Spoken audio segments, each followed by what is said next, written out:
once again, a very good morning. And let's begin with describing a typical day.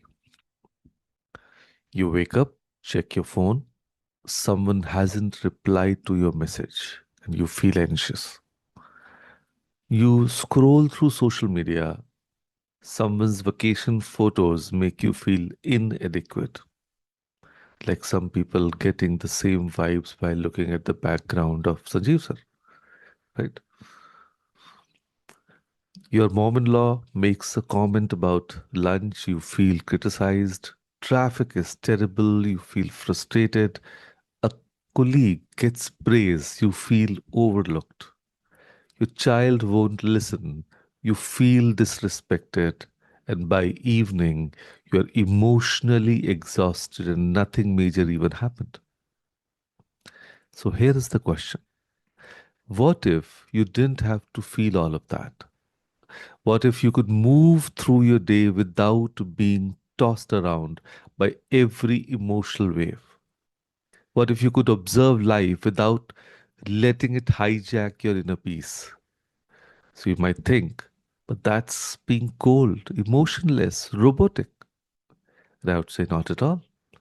So today, we are going to explore something rare and revolutionary, the power of emotional neutrality. But first, let's clear up what emotional neutrality is not. It's not suppressing your feelings. It's not being indifferent to things that matter. It's not becoming robotic or cold. And it's definitely not pretending that nothing affects you. In real terms, emotional neutrality is the ability to observe situations without immediately assigning emotional meaning to them. So it's recognizing that not every situation deserves your emotional investment.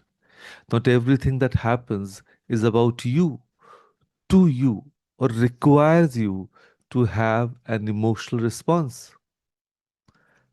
Think of it this way: neutrality is the calm eye of the storm. Around you, things are swirling: opinions, judgments, dramas, chaos. But at your center, there is stillness. Not because you don't care, but because you've learned to distinguish between what requires your emotional energy and what doesn't. So here's the truth most of us don't realize. We are hemorrhaging emotional energy on things that don't deserve it. And by the time something that genuinely matters comes along, we're already depleted.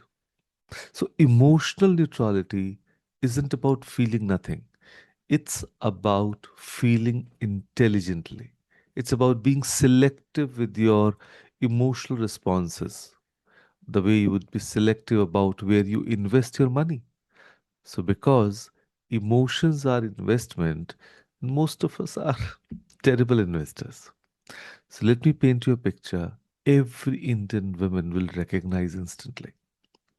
In the family WhatsApp group, someone shares a political message. Someone else responds with a counter argument. Your brother in law makes a comment you find slightly offensive. Your sister forwards a message about a miracle cure. And someone questions your parenting approach indirectly through a helpful article.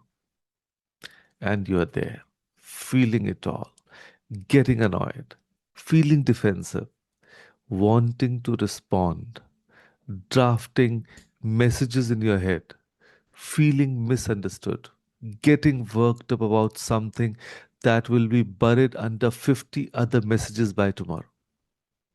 So just spend 30 minutes of your emotional energy on a WhatsApp group. 30 minutes of your peace gone. And for what? Or here's another one. Your neighbor bought a new car and suddenly you feeling something. Maybe it's inadequacy. Maybe it's comparison. Maybe it's judgment about their choices. Either way, their car purchase has somehow affected your emotional state, their purchase, your emotion. Does that even make sense? And here's another one. Even for men, you post something on LinkedIn, a professional achievement, an article, a thought. You check it multiple times. How many likes? Who commented? Who didn't? Your colleague, who you think is less experienced, got more engagement on his post. And now you're feeling something. Your worth feels tied to LinkedIn reactions. You're emotionally invested in digital thumbs up. So, this is the exhaustion of emotional reactivity. You're not plugged into everything, absorbing everything, reacting to everything, and that's draining you dry. So, neutrality preserves energy. It's like unplugging from unnecessary power outlets. The energy you save from not reacting to your neighbor's car, from not absorbing WhatsApp drama, for not taking everything personally, that energy is available for what actually matters. So here's the skill that changes everything: observe without absorbing. Let me repeat that. You can even make a note of it. Observe without observing. Absorbing. Someone makes a rude comment. Instead of absorbing it as a wound to your self worth, you observe that person is having a difficult day. That's information about them, not about me. Your teenager slams a door. So instead of absorbing it as a disrespect and getting into a power struggle, you observe they are overwhelmed with emotions they don't know how to process. And this is about their development, not about me. Your boss is short with you in a meeting. Instead of absorbing it as disapproval and spiraling into insecurity, you observe they seem stressed. That's information about their state, not a judgment of my worth. See, notice the pattern? You're treating situations as information, not as threats. This is the essence of emotional neutrality. You're not denying reality. You're not pretending things don't happen. You're just not making everything about you. You're not assigning emotional meaning to things that are actually neutral. So let me give you a powerful example. Your mother in law comments, the dal is a bit watery today. Emotional reactivity hears, you're not a good cook. You don't take care of my son properly. I'm disappointed in you. But emotional neutrality, it hears dal has more water than usual. Simple. That's it. It's an observation about dal, not about your worth, your capability, or your value as a person. You can say, oh, I'll make it thicker next time. Or yes, I prefer it this way without the internal drama. So detachment is clarity, not coldness. When you're not emotionally entangled, you can actually see situations clearly. You can respond more effectively. You can make better decisions. You are not clouded by hurt, defensiveness, or need to prove something. So, this doesn't mean you don't care. It means you care wisely. You save your emotional investment for your child's genuine struggles, for your parents' real needs, for causes that matter, for relationships that are meaningful. So, here's what emotional neutrality gives you: the freedom to choose your emotional engagements. You can care deeply about your child's education without getting emotionally destroyed by every test score. You can love your partner without being emotionally dependent on their every mood. And you can want success without lying your self worth to every outcome. You can have preferences without being emotionally hijacked when things don't go your way. And this is maturity. This is wisdom. This is emotional intelligence at its finest. So the people who seem unshakable aren't unfeeling. They've just learned to be neutral about things they don't deserve their emotional energy. So they've learned that most things in life are actually neutral until we assign meaning to them. So someone didn't like your food? Neutral fact. Doesn't mean you're a bad person or your post got fewer likes. Neutral fact. Doesn't define your worth. Traffic is bad. Neutral fact. Not a personal attack. Weather is gloomy. Neutral fact. Doesn't have to determine your mood. Someone has a different opinion. Neutral fact. Not a threat to your identity. So when you stop assigning emotional meaning to neutral facts, you stop giving away your power. You stop being a victim of circumstances. You become the calm eye of storm, aware of everything, disturbed by nothing unnecessary. So here is your practice. Identify one recurring trigger. So you can have any for any reason. So practice seeing it as information, not a threat. Like think about something that's consistently triggers an emotional response in you. Maybe it's when someone criticizes your cooking, or when you're not invited to something, or when someone doesn't respond to your message promptly, or when your work isn't acknowledged, or when someone questions your decisions. Or let's say when your house isn't perfectly clean and someone visits. Pick one, anyway, just one recurring trigger. You know about it. So now for the next week, every time this trigger appears, practice this reframe. Now your old response might be, this means something terrible about me, my worth, my relationships. But the new response should be that this is just information. What is the actual fact here, stripped of my interpretation?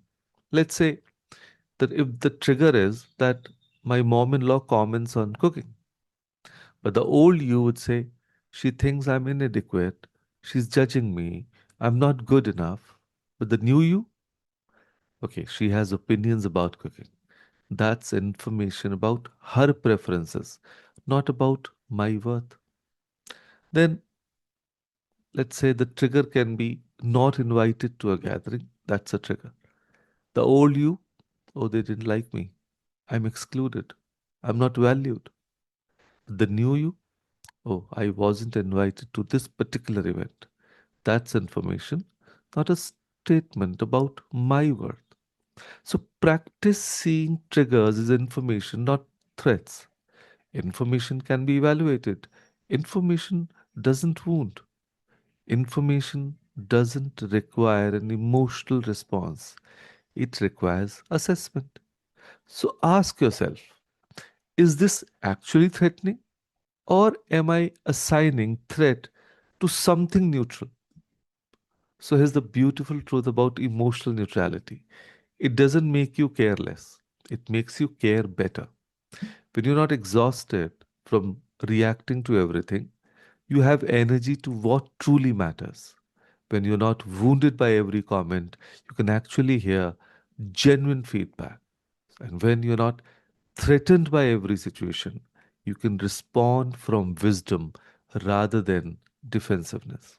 So, emotional neutrality is not about building walls, it's about removing the hooks that let everything snag you. It's not about feeling nothing, it's about feeling selectively, intentionally, wisely. So the calm eye of the storm doesn't mean you are unaware of the storm. It means the storm doesn't define your internal state.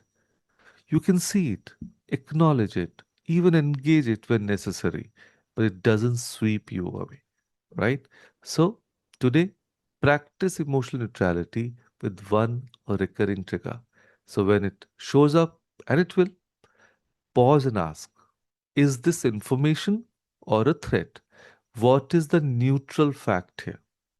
Strip away your interpretation, strip away the meaning you usually assign.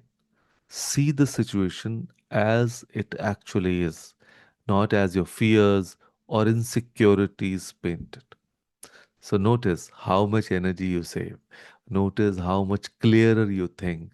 And notice how much more powerful you feel when you're not being tossed around by the emotional reactions to things that don't deserve your investment.